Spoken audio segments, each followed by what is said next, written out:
Salut à tous, c'est un plaisir de se revoir aujourd'hui pour une nouvelle vidéo sur le décryptage crypto-monnaie. J'espère que vous allez bien les amis. Alors les amis, aujourd'hui on va se pencher sur un tutoriel complet sur l'application Saita Pro, donc sur l'échange en fait Saita Pro.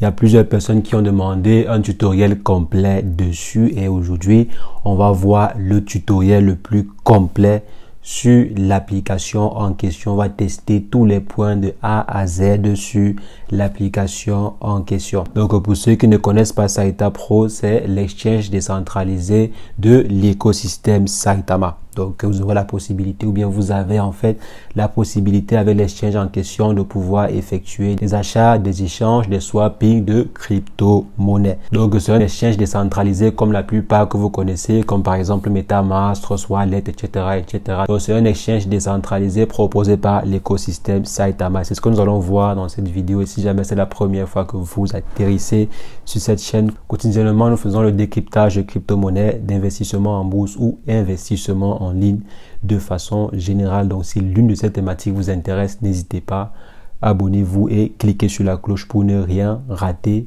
des prochaines vidéos. Alors les amis, en ce qui concerne le sujet du jour, on va se revoir après une brève introduction.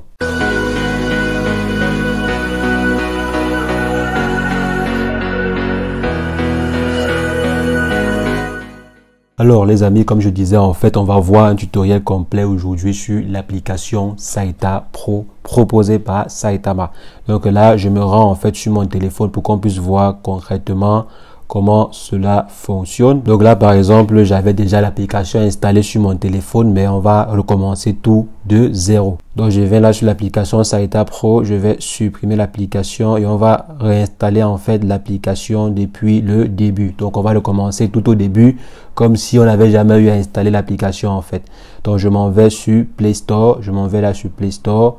Ensuite, j'installe en fait l'application Saita Pro en question. Donc, il faut bien se rassurer que l'application est fournie par il faudrait bien se rassurer que l'application est fournie par Saitama Technology. Je clique sur installer et ça va prendre quelques instants pour installer en fait l'application. Donc là, c'est déjà bien. On va juste cliquer sur j'accepte les termes et tout. Je mets le français. Je clique sur OK. Je vais par exemple ajouter une empreinte digitale et ensuite ajouter un code PIN. Donc le code PIN en fait sera un second code si jamais l'empreinte digitale ne fonctionne pas. Donc je mets par exemple mon code ici et je mets le second code. Je clique sur continuer. Et maintenant, si jamais vous aviez par exemple déjà créé un portefeuille, vous pouvez simplement venir ici et importer. Ou bien si vous n'avez pas encore créé un portefeuille, venez sur créer votre portefeuille. Donc là, par exemple, vous cliquez sur créer votre portefeuille. Vous entrez le nom de votre portefeuille, etc. Donc je peux par exemple mettre, je sais pas, Réu, je sais pas, je mets juste Réu comme ça, je mets jaune et je clique sur c'est parti. Et ensuite, je vais simplement attendre. Donc, voici en fait la phrase secrète de mon portefeuille. Donc, tout ce qui me reste à faire, c'est simplement copier ceci et aller l'utiliser plus tard. Et après avoir copié en fait la phrase secrète, je clique simplement sur suivant et je vais coller la phrase secrète à ce niveau. Donc, après avoir en fait inséré tous les différents mots, je clique sur c'est parti. Donc, je mets comme ceci et ensuite, on dit le portefeuille a été créé avec succès. Donc, le wallet a été créé avec succès. Donc, maintenant, bien sûr, il faudrait conserver soigneusement votre phrase secrète. Si vous ne conservez pas soigneusement la phrase secrète, vous allez perdre votre portefeuille. Faites très attention avec la phrase en question. Sauvegardez la phrase en question sur un bout de papier ou bien, je sais pas où vous voulez, mais que ce soit dans un endroit très sécurisé que vous ne pouvez pas oublier. Donc après avoir sauvegardé cela, maintenant on va simplement venir voir à quoi ressemble l'application en question. Donc là par exemple, si je sors sur l'application, je sors de l'application pardon et ensuite je reviens sur l'application, on voit que l'application va me demander d'installer, donc pas d'installer, de mettre l'empreinte digitale ou de mettre le code PIN. Donc je viens, je mets l'empreinte digitale et ensuite j'ai accès à l'application. L'application a été sécurisée. Pour changer en fait cela ou bien personnaliser votre sécurité, venez simplement dans sécurité à ce niveau, vous cochez la sécurité. Il faudrait toujours activer votre sécurité. vous activez la sécurité ou bien vous pouvez changer votre code PIN. Vous venez à ce niveau, vous entrez en fait le code PIN et ensuite vous changez votre code PIN. Maintenant, après avoir sécurisé votre application, il faut d'abord sécuriser correctement votre wallet. Donc, pour sécuriser, on vient dans sécurité, on active et l'empreinte digitale et le PIN. Ici, par exemple, sur Multi-Wallet, c'est un peu comme sur Trust Wallet ou bien sur MetaMask. Donc, on vient ici, on peut par exemple ajouter un autre wallet. Donc, je viens par exemple ici, je vais ajouter un autre wallet. Je peux par exemple venir ici donc et importer un autre wallet ou bien créer un second wallet. Je vais par exemple importer en fait un autre wallet pour qu'on puisse voir comment l'importation fonctionne sur l'application Saita Pro. Je mets site, je viens ici et je colle ma phrase secrète. Après avoir collé en fait la phrase secrète, je clique sur soumettre. Donc je viens ici, je soumets ma phrase secrète et après quelques instants, normalement, votre portefeuille, votre second portefeuille devrait être ajouté. Donc là, vous voyez, voici en fait mes deux différents portefeuilles. Donc les deux différents portefeuilles sont à ce niveau. Je peux balancer, je peux quitter d'un portefeuille à un autre en cliquant simplement dessus. Donc le portefeuille site est maintenant le portefeuille par défaut sur mon application. Et si je reviens ici, je peux toujours très bien remettre celui-ci comme étant le portefeuille par défaut ou bien changer. Et maintenant, après ceci, vous devez aller dans option de sauvegarde. Parce que c'est très important de pouvoir, par exemple, récupérer son portefeuille si jamais il y a un souci. Supposons que vous voulez, par exemple, récupérer votre phrase secrète. Vous avez oublié votre phrase secrète et que vous souhaitez récupérer cela. Pour pouvoir le faire, vous venez simplement dans Show Recovery Phrase. Donc, je viens ici et ensuite, je vais mettre l'empreinte digitale et récupérer ma phrase secrète pour ce wallet-ci, pour ce portefeuille-ci. Donc, je peux revenir à ce niveau. J'exporte aussi la clé privée. Donc, les différentes clés privées. C'est important aussi pour pouvoir récupérer vos différents comptes sur l'application en question. Donc, voici les différentes clés pour le réseau Ethereum et le réseau Binance. Donc, on vient ici, vous exportez ou bien vous copiez cela, vous les mettez en lieu sûr. C'est toujours bien de copier vos différentes clés-ci et les loguer en lieu sûr. Très, très important. C'est la base pour pouvoir sécuriser votre portefeuille. Vous allez généralement entendre qu'il y a une personne qui avait 150 000 bitcoins dans un wallet et ensuite le wallet s'est perdu ou bien que la clé a disparu, etc.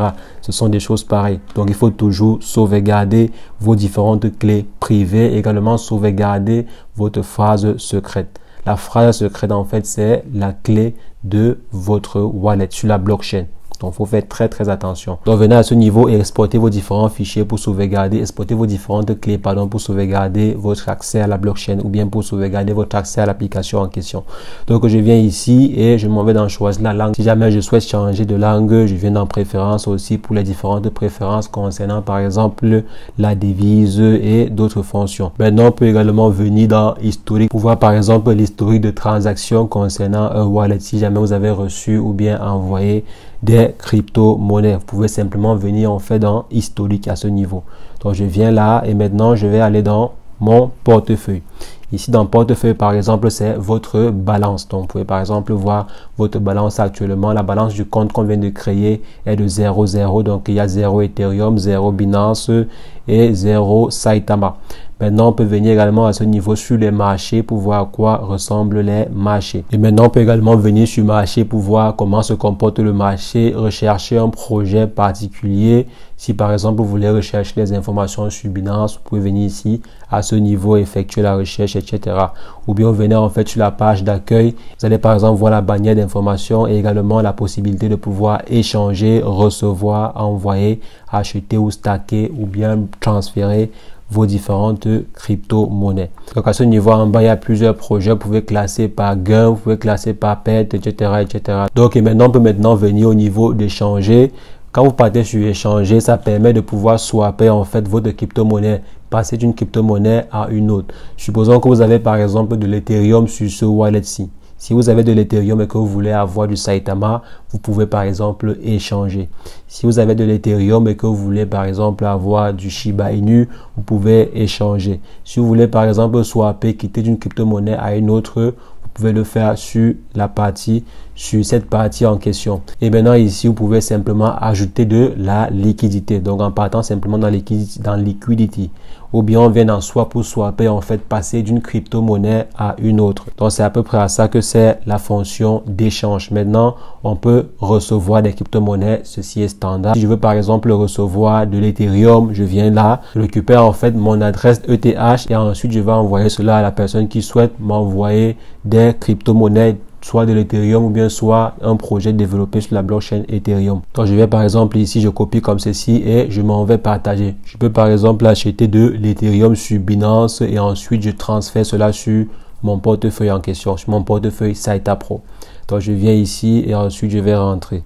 Je peux également le faire pour Binance, je m'en vais simplement acheter soit des BNB ou bien je veux par exemple recevoir des tokens développés sur la blockchain de BNB. Je peux simplement utiliser l'adresse en question. Que ce soit également les cryptos Saitama, le procédé est le même. Vous venez simplement ici et ensuite vous partagez votre adresse et la personne va déposer les cryptos en question sur votre adresse à vous. Et maintenant, si on vient par exemple dans envoyer, on pourra envoyer des crypto-monnaies, envoyer des Saitama, envoyer des Binance, donc envoyer en fait des crypto-monnaies que nous possédons à une autre personne.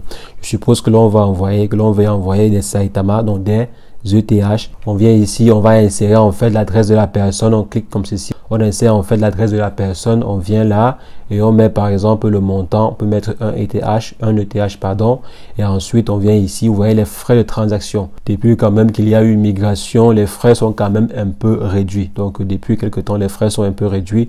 Donc on vient à ce niveau et on envoie. Donc rien de plus compliqué. Mais là maintenant la disponibilité est de 0, donc on ne peut pas tester, on ne peut pas envoyer. Donc je viens ici, ensuite je m'en vais à ce niveau. Et maintenant aussi vous avez la possibilité de pouvoir acheter les crypto-monnaies sur la plateforme en question. Pas toutes les crypto-monnaies, quelques crypto-monnaies.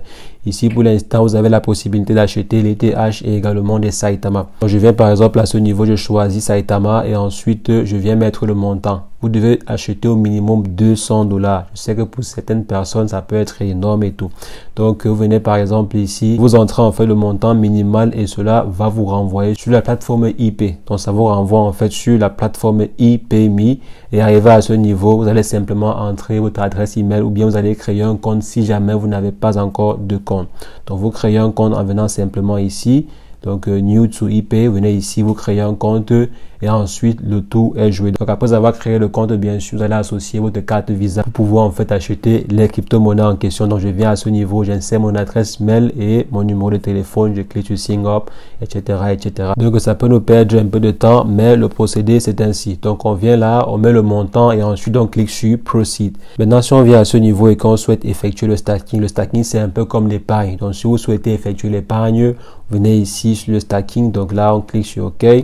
Et maintenant, vous aurez la possibilité de pouvoir stacker par exemple sur 30 jours, sur 60 jours ou bien sur 90 jours. Donc, si on vient par exemple ici, on met 100 000, disons qu'on met par exemple 100 000. Donc, si on vient par exemple ici, on met 10 000, on met 30 jours. Vous voyez là, on a par exemple un API de 2%. Si on choisit par exemple 60 jours, on a un API de 4% et 90 jours, pardon, on est sur 6%. C'est un peu comme les retours sur investissement. J'ai quand même vu plusieurs personnes dire que 2%, 6%, c'est très peu. C'est peu, mais si le projet vous garantit votre retour sur investissement, c'est mieux. Il faut parfois faire attention aux projets qui vous garantissent des API de 25%, 75%, 120% et tout, et après meurt. Donc, c'est mieux qu'un projet vous donne juste peut-être 6%, mais suivi et vous garantit cela sur le long terme.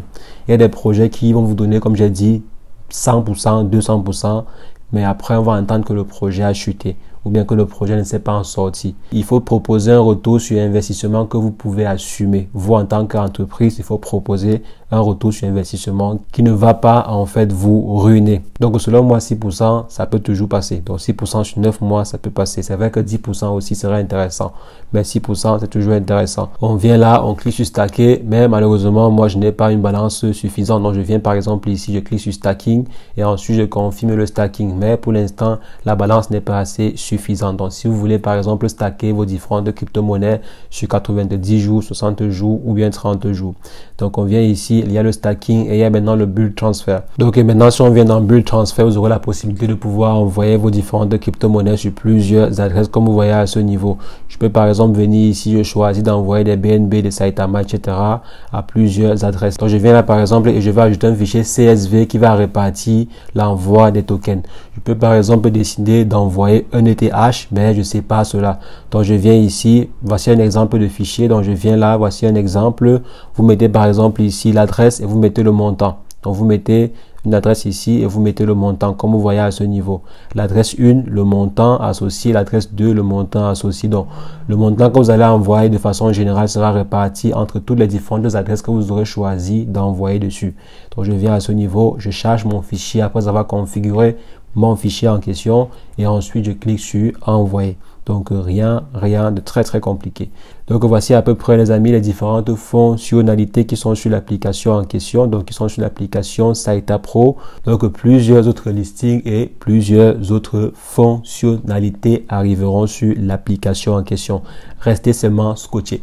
Donc ici en fait on a là notre petite cloche de notification. Quand on va par exemple recevoir une transaction ou bien émettre une transaction, la notification s'affichera à ce niveau.